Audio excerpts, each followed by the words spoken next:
it's our next topic, that is on and under.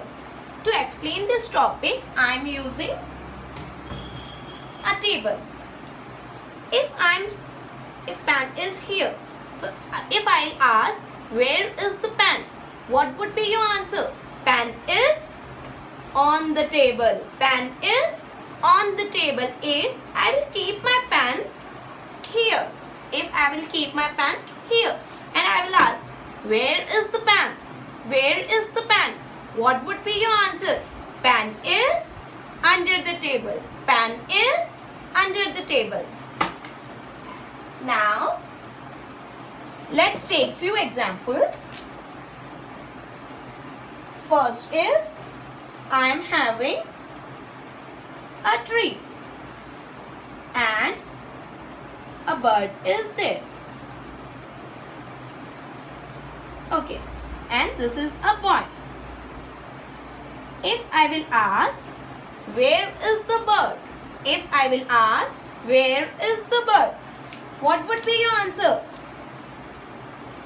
On or under?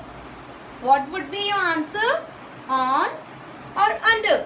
Bird is on the tree or under the tree? On the tree or under the tree? Your answer would be bird is on the tree. If I will ask where is the boy, if I will ask where is the boy, what would be your answer? On the tree or under the tree? On the tree or under the tree? Your answer would be boy is under the tree. Let's take one more example. We are having a chair and a ball.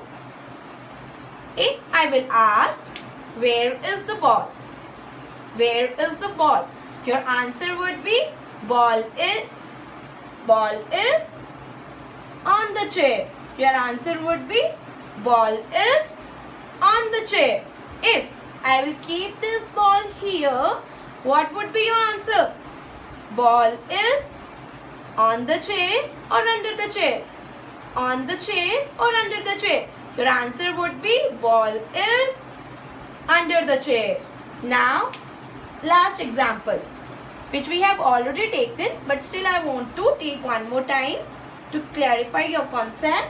If I am having a table and here is a mug, if I will ask where is the mug, where is the mug, what would be your answer? Mug is on the table or under the table? On the table or under the table?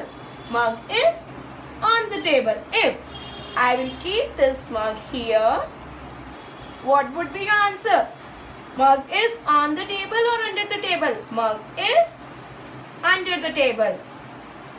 Have you understood this? Is there any query? If you have any query, then you can ask me on the Tano app or you can ask me on the Maths group. Thank you.